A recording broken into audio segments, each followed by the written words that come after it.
तुमचा पेपर 2 हा evolutionary biology आहे.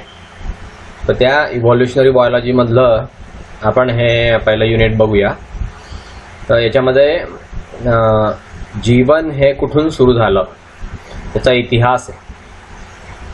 इव्होल्युशनरी बायोलॉजी म्हणजे काय, तर उत्क्रांती कशी झाली, जीवन कसं तयार झालं, हे याच्यामध्ये सगळं येणार आहे.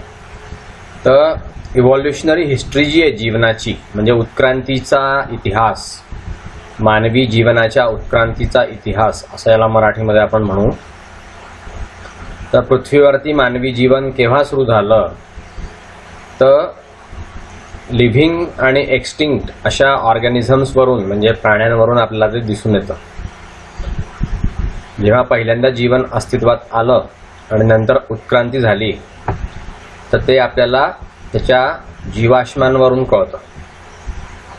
साधारणपणे 4.5 बिलियन इयर्स आधी ही पृथ्वी अस्तित्वामध्ये आली आणि पुरावे असं दाखवतात की साधारणपणे 3.7 बिलियन वर्षापूर्वी जीवन अस्तित्वात आलं. सिमिलॅरिटीज जर आपण बघितल्या आजकालच्या काळामध्ये असणाऱ्या स्पेसीजमध्ये, तर ते उत्क्रांतीच्या प्रोसेसमुळे इतके ॲडव्हान्स झालेले आहेत. आज जे प्राणी आपल्याला दिसतात ते सगळे उत्क्रांतीच्या प्रोसेसमुळे एका कॉमन पूर्वीच्या प्राण्यापासून ते इतके ॲडव्हान्स असे प्राणी वेगवेगळ्या प्रकारचे डेव्हलप झालेले आहेत. 1 ट्रिलियन स्पेसीज म्हणजे 1 गुणिले 10⁸ ह्या पृथ्वी तलावरती अस्तित्वात आहेत. त्यापैकी फक्त 1.75 ते 1.8 मिलियन यांना नावं दिले गेलेले आहेत आणि 1.6 मिलियन जे आहेत ते डॉक्युमेंटेड आहेत, म्हणजे त्यांचा रेकॉर्ड बनवला गेलेला आहे, त्यांची नोंद घेतली गेलेली आहे. सेंट्रल डाटाबेसमध्ये त्या स्पेसीज सामावल्या गेल्या आहेत. 1.6 मिलियन फक्त स्पेसीज ज्या आहेत त्या सामावल्या गेलेल्या आहेत सेंट्रल डाटाबेसमध्ये. करंटली लिव्हिंग स्पेसीज जर आपण बघितल्या तर पूर्ण स्पेसीजच्या 1% पण त्या नाही आहेत. ओके, आत्तापर्यंत पृथ्वीवरती जेवढ्या स्पेसीज अस्तित्वात आल्या आणि येऊन गेल्या त्याच्या 1% सुद्धा करंटली लिव्हिंग स्पेसीज ज्या आहेत त्या एकदम कमी आहेत.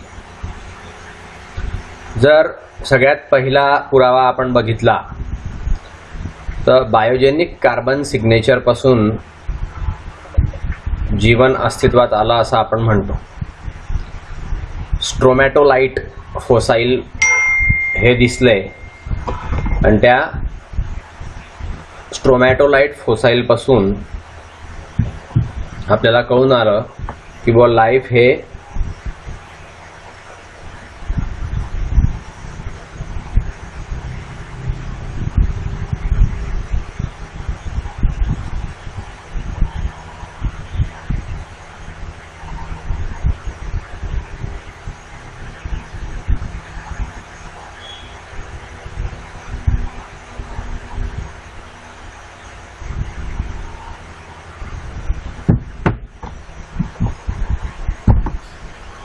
स्ट्रोमॅटोलाइट फोसाईल जे हे साधारणपणे 3.7 बिलियन वर्षापूर्वीचं आहे. मेटासेडिमेंटरी रॉक आपण ज्यावेळेस वेस्टर्न ग्रीनलँडमध्ये, ग्रीनलँड ही एकदम सगळ्यात वरचा देश आहे ग्रीनलँड, तर तिथे मेटासेडिमेंटरी रॉकमध्ये हे फोसाईल जे आहे ते सापडलं होतं. 2015 मध्ये बायोटिक लाईफचे रिमेन्स म्हणजे फोसाईल्स हे सापडले. 4.1 बिलियन वर्षापूर्वीचे हे रॉक होते, दगड होते वेस्टर्न ऑस्ट्रेलियामध्ये. नंतर मार्च 2017 मध्ये प्युटेटिव्ह एव्हिडन्स हा possibly oldest form of life आहे. 2017 मध्ये मार्चच्या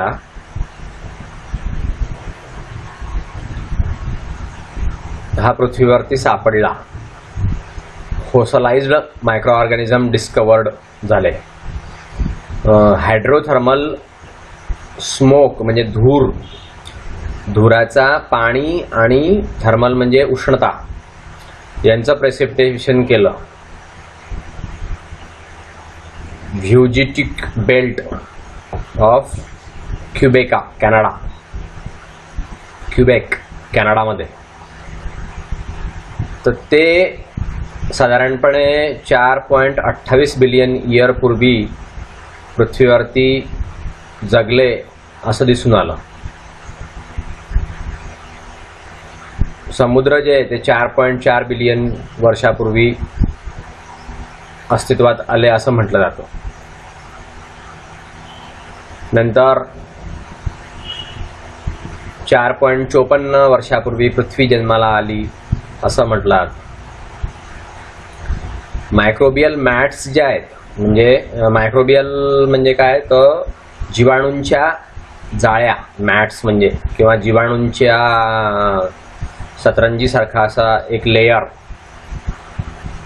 तर याच्यामध्ये बॅक्टेरिया आहे आणि आर्किया आहे.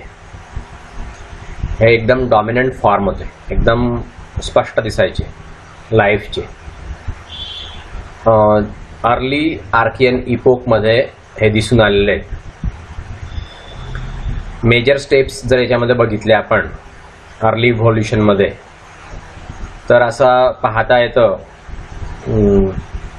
एन्व्हायरमेंटमध्ये इव्होल्युशन जे फोटोसिंथेसिस साधारणपणे 3.5 बिलियन वर्षापूर्वी हे फोटोसिंथेसिस झालं आणि मग पुढे त्याचा बिल्डअप झालं. वेस्ट प्रॉडक्ट त्यापासून तयार झाले. ऑक्सिजन, नंतर ॲटमॉस्फिअर, नंतर ऑक्सिजनेशनचा इव्हेंट झाला. साधारणपणे 2.4 बिलियन वर्षापूर्वी ऑक्सिजनेशनचा इव्हेंट झाला. नंतर त्यापूर्वीचा एव्हिडन्स जो आहे त्याच्यामध्ये यूकॉरियोट्स दिसले. यूकॉरियोट्स हे बॅक्टेरिया थोडे कॉम्प्लेक्स होते. प्रोकॉरियोट्स हे साधे बॅक्टेरिया होते. यूकॉरियोट हे कॉम्प्लेक्स बॅक्टेरिया आहेत म्हणजे कॉम्प्लेक्स सेल आहे यूकॉरियोट म्हणजे. त्यांना ट्रू न्यूक्लियस होता, ऑर्गनेल्स होते. असे हे यूकॉरियोट आज पण दिसतात. साधारणपणे 1.85 बिलियन वर्षापासून हे यूकॉरियोट्स दिसायला लागले. त्याच्या आधी पण ते असतील पण त्याचे पुरावे उपलब्ध नाही आहेत. मग यांचं डायव्हर्सिफिकेशन झालं आणि एकदम वेगाने डायव्हर्सिफिकेशन झालं. ते ज्यावेळेस ऑक्सिजन वापरायला लागले त्यांच्या शरीरातल्या चयापचयासाठी ज्यावेळेस ते ऑक्सिजन वापरायला लागले तर नंतर साधारणपणे 1.7 बिलियन वर्षापूर्वी मल्टीसेल्युलर ऑर्गॅनिझम्स जे आहेत ते या पृथ्वीवरती दिसायला लागले. त्यांना वेगवेगळ्या प्रकारच्या सेल्स होत्या, त्यांचे वेगवेगळ्या प्रकारचे कामं होते. नंतर सेक्स्युअल रिप्रोडक्शन त्यांच्यामध्ये दिसून आलं. त्याच्यामध्ये मेल आणि फिमेल गॅमिटचं रिप्रोडक्टिव्ह सेल्सचं युनियन झालं, फ्युजन झालं. त्यापासून झायगोट तयार झाला. ही जी प्रोसेस आहे याला फर्टिलायझेशन असं म्हणतात. असेक्स्युअल रिप्रोडक्शनपेक्षा ही प्रोसेस जी आहे ती थोडी वेगळी आहे आणि सेक्स्युअल रिप्रोडक्शनमधून मग प्राणी जे ते तयार व्हायला लागले. प्रायमरी मेथड काय होती रिप्रोडक्शनची तर व्हास्ट मेजॉरिटी जी होती मायक्रोस्कोपिक ऑर्गॅनिझम्सची याच्यामध्ये साधारणपणे सगळे यूकॉरियोट्स किंवा ॲनिमल्स आणि प्लांट्स हे सगळे अंतर्भूत होते आणि त्यांचं ऑरिजिन जे आणि इव्होल्युशन जे सेक्शुअल रिप्रोडक्शनचं ते एक पझल बनून राहिलं होतं. म्हणजे एक गूढ असं कोडं होतं बायोलॉजिस्टसाठी. ते कॉमन ॲन्सेस्टर पासून डेव्हलप झालं आणि सिंगल सेल युकॅरियोटिक स्पेसिस त्याच्यापासून तयार झाल्या. बायलॅटरिलिया ॲनिमल्स जे आहेत म्हणजे ज्यांना बायलॅटरल सिमेट्री होती असे ॲनिमल्स मग पुढे डेव्हलप व्हायला लागले आणि साधारणपणे 555 मिलियन वर्षापूर्वी ते अस्तित्वात आले ज्यांना बायलॅटरल सिमेट्री होती असे ऑर्गॅनिझम्स. अर्लिएस्ट कॉम्प्लेक्स लँड जर आपण बघितली तर त्याच्यामध्ये प्लांट होते ते साधारणपणे 850 मिलियन वर्षापूर्वी होते आणि त्याच्यापासून कार्बन आयसोटोप्स जे आहेत ते निर्माण झाले. प्री कॅम्ब्रियन रॉक्समध्ये ते तयार झाले. तसंच अल्गी लाईक मल्टीसेल्युलर लँड्स तयार झाल्या, प्लांट्स तयार झाले आणि ते साधारणपणे 1 बिलियन वर्षापूर्वी होते.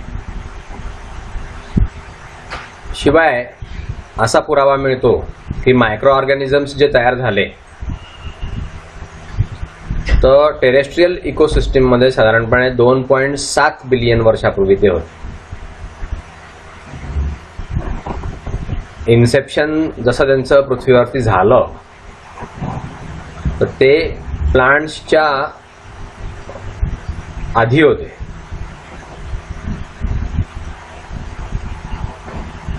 किंवा लँड प्लांट्सच्या असोसिएशनमध्ये ते होते.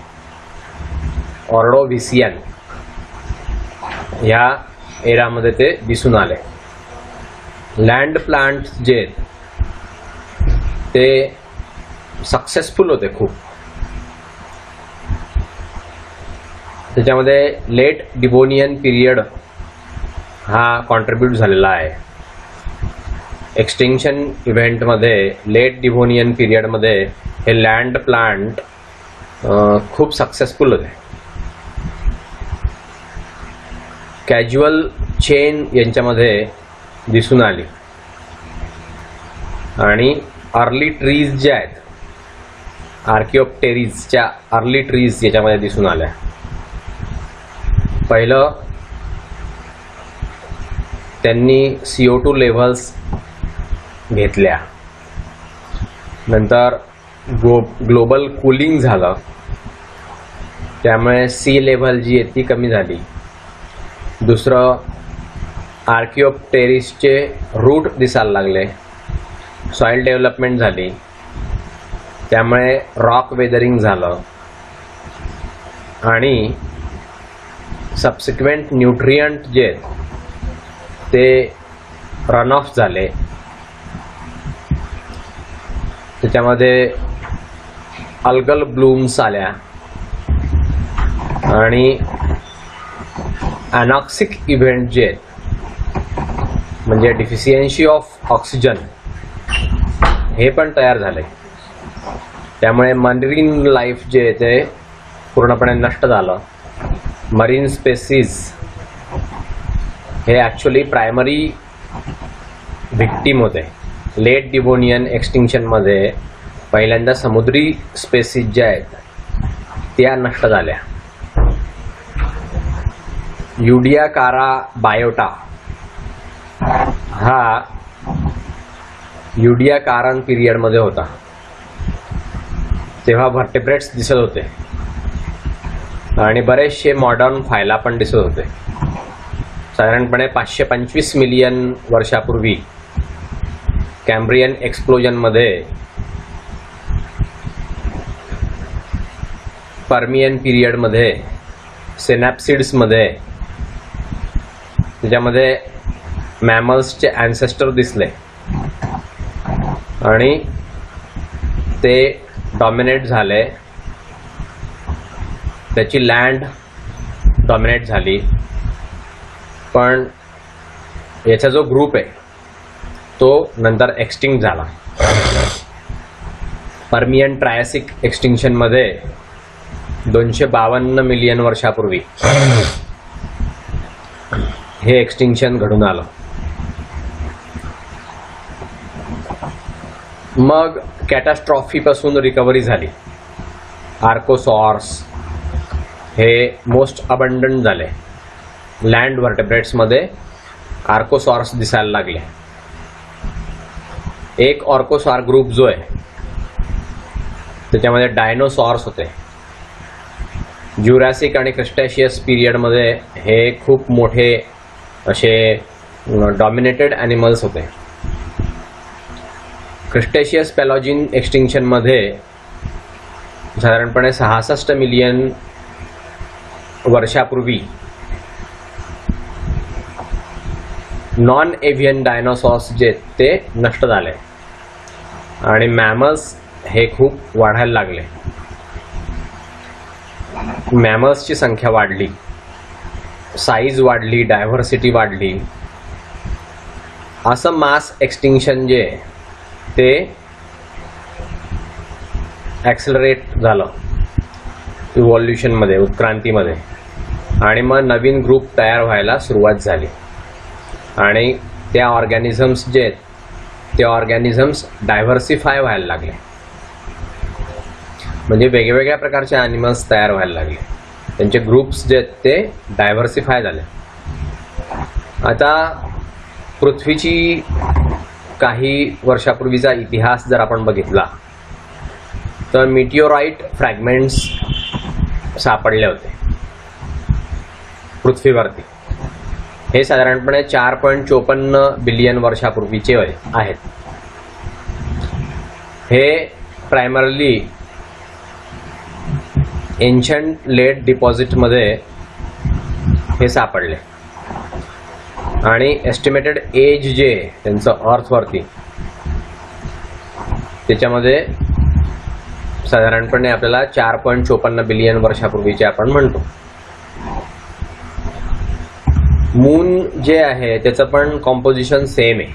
अर्थची क्रस्ट जशी आहे तशीच मूनची पण क्रस्ट आहे. फक्त आयर्न रिच कोअर नाही आहे त्याच्यामध्ये. जसं पृथ्वीमध्ये आयर्न रिच कोअर आहे तसं मूनमध्ये नाही आहे. बऱ्याचशा सायंटिस्टनी विचार केला की साधारणपणे 40 मिलियन वर्षापूर्वी अर्थ ज्यावेळेस तयार झाली तर ती मार्सच्या साईजच्या बॉडीशी धडकली होती आणि मग ती ऑर्बिटमध्ये फेकली गेली आणि त्यामुळे मून तयार झाला. दुसरं एक हायपोथेसिस असं आहे की अर्थ आणि मून एका सेम गोळ्यापासून तयार झाले, सेम वेळेस तयार झाले, पण अर्थला ग्रॅव्हिटी ही स्ट्रॉंग होती. मूनपेक्षा अर्थला ग्रॅव्हिटी स्ट्रॉंग होती आणि त्या अर्थने ऑलमोस्ट सगळे आयर्न पार्टिकल्स जे त्या एरियामधले आकर्षून घेतले. 2001 पर्यंत ओल्डेस्ट रॉक जो आपल्या पृथ्वीवर सापडला तर तो 3.8 बिलियन वर्षापूर्वीचा आहे. लीडिंग सायंटिस्ट असं एस्टिमेट करतात की अर्थ सरफेस हा मोल्टन आयर्न पासून तयार झाला आहे. अर्थ सरफेस पहिल्यांदा वितळलेल्या अवस्थेत होता असं ते म्हणतात.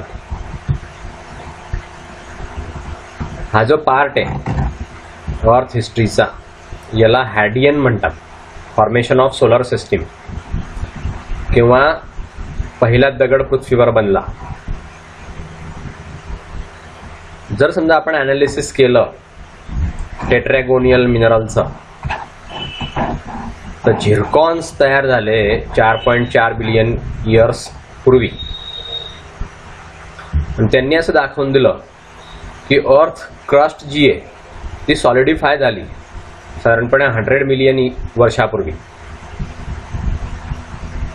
प्लॅनेट्स तयार होण्यापूर्वी ही अर्थ क्रस्ट सॉलिडिफाय झाली आणि मग प्लॅनेट जे त्याच्यामध्ये ओशन आलं आणि ॲटमॉस्फिअर आलं तर मग ते लाईफला सपोर्ट करण्याची केपेबल झाली पृथ्वीवरती जीवनाला सपोर्ट तयार झाला, कारण त्याच्यामध्ये ओशन आणि ॲटमॉस्फिअर तयार झालं. म्हणून मून पासून जर समजा आपण इव्हिडन्स घेतले तर साधारणपणे 4 ते 3.8 बिलियन वर्षापूर्वी लेट हेवी बंबार्डमेंट झाली. खूप जोरामध्ये एकमेकाला धडकले गेले. सोलर सिस्टीममध्ये जे नवीन तयार झालेले होते ते गोळे एकमेकांना धडकले आणि त्यामध्ये पृथ्वी सुद्धा खूप मोठ्या धडकेला सामोरी गेली आणि स्ट्रॉंगर ग्रॅव्हिटीमुळे कंडिशन अशी तयार झाली 4 ते 3.8 बिलियन वर्षापूर्वी अर्थ ही फक्त लेट हेवी बंबार्डमेंटमुळे तयार झाली बुवा असं म्हणता येत नाही. हा जो इव्हेंट आहे हा स्ट्राइप्ड अवे केला गेला. म्हणजे पहिला जो ॲटमॉस्फिअरचा आणि ओशनचा जो फिनॉमेना होता त्याच्यामध्ये गॅसेस, पाणी हे कॉमेट पासून तयार झाले. कॉमेट म्हणजे धूमकेतू, त्याचे इम्पॅक्ट झाले आणि त्यामुळे त्यांचं रिप्लेसमेंट झालं. नंतर व्होल्कॅनोज मधून गॅसेस बाहेर पडले पृथ्वीवरती, त्यामुळे साधारणपणे हाफ पॉप्युलेशन जे ते तयार झालं आणि मग सब सरफेस जो आहे तो तयार झाला. मायक्रोबियल लाईफ तयार झालं. या पॉइंट पासून मायक्रोबियल लाईफ तयार व्हायला सुरुवात झाली आणि मग ही बंबार्डमेंट जी आहे ती बंबार्डमेंट पासून पुढे लाईफ सुरुवात झाली.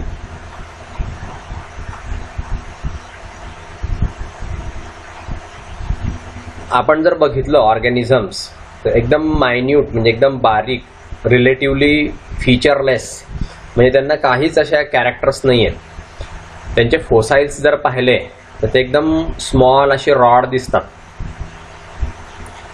असं एकदम अडचणीचं आहे की आपण त्यांना बायोटिक फिजिकल प्रोसेसेस म्हणू का नाही, नुसते रॉड दिसतात. ओल्डेस्ट अनडिस्प्युटेड इव्हिडन्स आपण जर बघितला लाईफचा पृथ्वीवरती तर फोसलाइज्ड बॅक्टेरिया दिसतात. 3 बिलियन वर्षापूर्वी फोसलाइज्ड बॅक्टेरिया काही सापडलेले आहेत. दुसऱ्यांना काही दगडांमध्ये 3.5 बिलियन वर्षापूर्वी त्यांनी इंटरप्रेट केलेले आहेत बॅक्टेरिया. त्याच्यामध्ये जिओकेमिकल इव्हिडन्स असं दाखवतो की 3.8 बिलियन वर्षापूर्वी हे बॅक्टेरिया होते.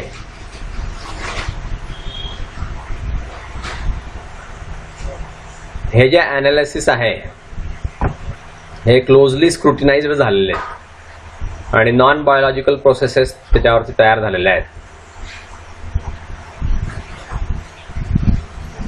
सिग्नेचर्स ऑफ लाईफ त्याच्यामध्ये दिसतात.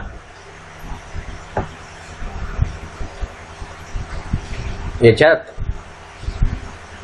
असं सिद्ध होत नाही की हे जे स्ट्रक्चर्स सापडलेले आहेत ते नॉन बायोलॉजिकल ओरिजिन पासून आलेले आहेत. क्लिअर इव्हिडन्स म्हणून त्यांना धरता येत नाही. ते रॉड बॅक्टेरिया होते का काय आहेत, म्हणजे नॉन लिव्हिंग मटेरियल आहे का लिव्हिंग मटेरियल आहे असं आपल्याला कळत नाही. त्यामुळे लाईफच्या प्रेझेन्ससाठी तो पक्का पुरावा नाही आहे.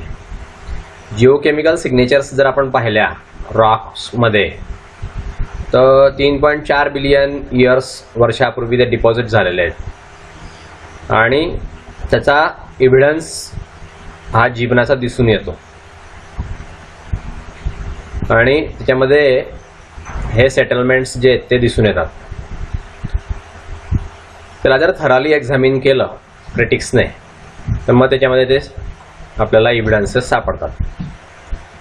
फॉसिलाइज्ड मायक्रो ऑर्गॅनिझम साधारणपणे 3770 मिलियन किंवा 4280 मिलियन वर्षापूर्वी होते आणि ते नुवॉझिटिव्ह ग्रीनस्टोन बेल्टमध्ये क्युबेकमध्ये कॅनडामध्ये सापडले. हा जो एव्हिडन्स आहे हा इनकॉन्क्लुझिव्ह आहे असा असल्यामुळे तो वादग्रस्त आहे. इनकॉन्क्लुझिव्ह म्हणजे त्याच्यावरून काही कॉन्क्लुजन निघत नाही म्हणून तो वादग्रस्त आहे. तर या फिगरमध्ये ओरिजिन ऑफ लाईफ दाखवलंय बघा. युकॉरिऑट्स आहे, आर्किया आहेत, प्रोटोबॅक्टेरिया, नंतर ॲसिडोबॅक्टेरिया, नंतर सल्फेट रिड्युसर्स, थर्मोफिलिक, नंतर सायनोबॅक्टेरिया म्हणजे blue green algae, fusobacteria, spirochetes, planctomycetes, actinobacteria, green non sulphur bacteria, नंतर लामायडी, नंतर ग्रॅम पॉझिटिव्ह, नंतर फंगाय, मग ॲनिमल्स, मग slime moulds, plants, algae, protozoa, crenarchaeota, nanoarchaeota आणि युरयार्चिओटा. इकडून असा फंगायपर्यंत आला आणि इकडून असा ग्राम पॉझिटिव्ह पर्यंत आलेला आहे बॅक्टेरिया. हे बॅक्टेरियाचं इव्होल्युशन इथून ग्राम पॉझिटिव्ह पर्यंत आणि इथून ॲनिमल्स आणि फंगायपर्यंत आलेलो आहे. सो अशा रीतीने हे ओरिजिन ऑफ लाईफ आपल्याला समजतं. इव्होल्युशनरी ट्री आहे हा, उत्क्रांतीचा वृक्ष. त्याच्यामध्ये मॉडर्न स्पेसिसचं डायव्हर्शन्स दाखवलं आहे कॉमन ॲन्सेस्टर पासून. 3 डोमेन्स आहेत, बॅक्टेरिया, आर्किया आणि युकॉरिऑट्स. ओके, नाव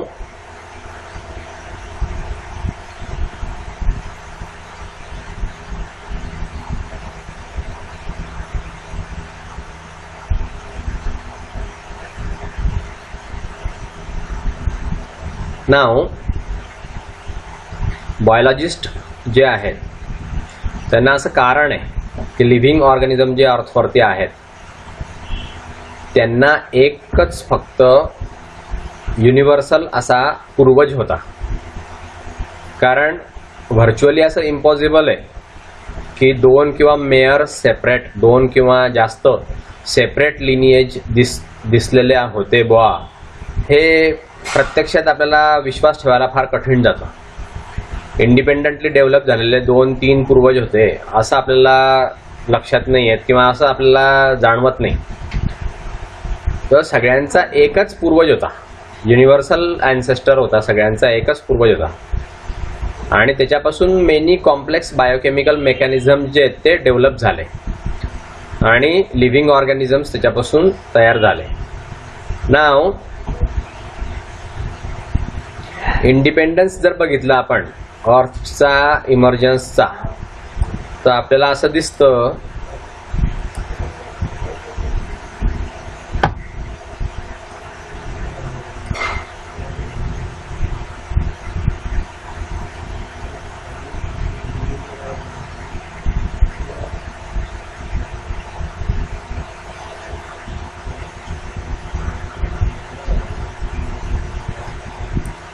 इंडिपेंडन्स जर आपण बघितला तर आपल्याला असं दिसतं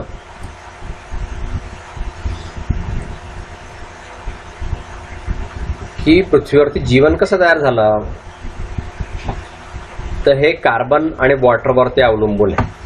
ओके, कार्बनच्या वर स्टेबल फ्रेमवर्क्स असतात, कॉम्प्लेक्स केमिकलचे स्टेबल फ्रेमवर्क कार्बन पुरवतं आणि मग एन्व्हायरमेंटमधून ते इझिली एक्स्ट्रॅक्ट होऊ शकतं. कार्बन डायऑक्साईड पासून कार्बन मिळू शकतो. दुसरा केमिकल एलिमेंट असं काही नाही आहे ज्याच्या प्रॉपर्टीज ह्या कार्बन सारख्या असतील, तर त्याला ॲनालॉग म्हणता येऊ शकतं किंवा काही म्हणता येऊ शकतं. असं दुसरा कोणताही केमिकल नाही आहे. सिलिकॉन जे हे एलिमेंट कार्बनच्या खालोखाली येतं पिरियडिक टेबलमध्ये आणि ते काही व्हेरी मेनी कॉम्प्लेक्स असे स्टेबल मॉलिक्यूल तयार करत नाही आणि याचे जे कंपाऊंड आहे हे वॉटर इन्सोल्युबल आहे. त्यामुळे ऑर्गॅनिक एक्स्ट्रॅक्ट ऑर्गॅनिझम्सच्या एक्स्ट्रॅक्टमध्ये ते सापडत नाही नंतर बोरॉन, फॉस्फरस यांना कॉम्प्लेक्स अशी केमिस्ट्री आहे. ते दुसऱ्या लिमिटेशन्समध्ये कार्बनच्या रिलेटिव्हजमध्ये ते दुसऱ्या याच्यामध्ये सापडतात. वॉटर हे एकदम एक्सलंट असं सॉल्व्हंट आहे. त्याच्यामध्ये कोणतेही पदार्थ लवकर विरघळतात आणि 2 युजफुल प्रॉपर्टीज याच्यामध्ये सापडतात. त्यामध्ये अशी फॅक्ट आहे की आईस जे आहे ते वितळतं आणि ॲक्वॅटिक ऑर्गॅनिझम्स जे आहेत ते खाली जिवंत राहू शकतात विंटरमध्ये, म्हणजे हिवाळ्यामध्ये. त्याचे जे मॉलिक्युल्स आहेत ते इलेक्ट्रिकली निगेटिव्ह आणि पॉझिटिव्ह एंड्सला असतात आणि वायडर रेंजचे कंपाऊंड तयार होतात दुसऱ्या सॉल्व्हंट्स पेक्षा वेगळे वेगळे कंपाऊंड्स तयार होतात. दुसरे गुड सॉल्व्हंट कोणते कोणते आहेत तर अमोनिया आहे, ते लिक्विड असू शकतं. नंतर लो टेम्परेचर दिसतं.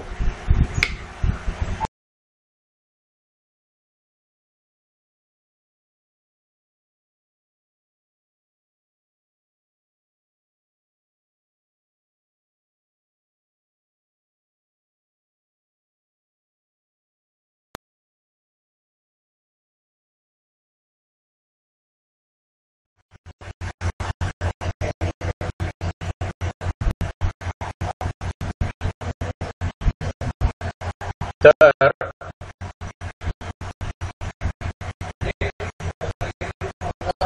अमोनिया हे एक चांगलं सॉल्व्हंट आहे. पाण्याच्या खालोखाल दुसरं जे सॉल्व्हंट आहे दॅट इज अमोनिया.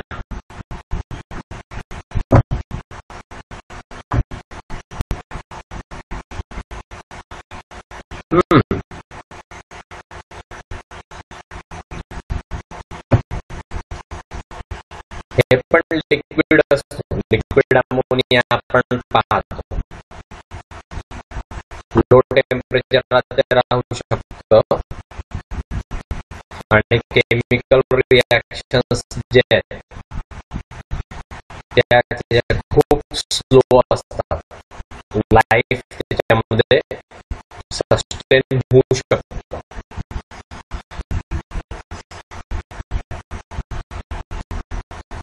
त्याच्यामध्ये वॉटरचे दुसरे ऍडव्हान्टेजेस जे आहेत ते नसतात. अल्टरनेटिव्ह बायोकेमिस्ट्री जर समजा आपण त्याची बघितली तर दुसरे पॉसिबल असे प्लॅनेट्स याच्यामध्ये आपल्याला सापडू शकतात. नॉन लिव्हिंग केमिकल पासून लिव्हिंग लाईफ कसं तयार झालं याच्यावरती जर समजा आपण रिसर्च केला तर त्याच्यामध्ये 3 असे स्टार्टिंग पॉइंट दिसतात. पहिलं सेल्फ रिप्लिकेशन. याच्यामध्ये ऑर्गॅनिझमची ॲबिलिटी जी आहे की ते ऑफस्प्रिंग कसं तयार करू शकतं तर त्याच्यापासून ते डेव्हलप झालंय. हा एक पॉइंट.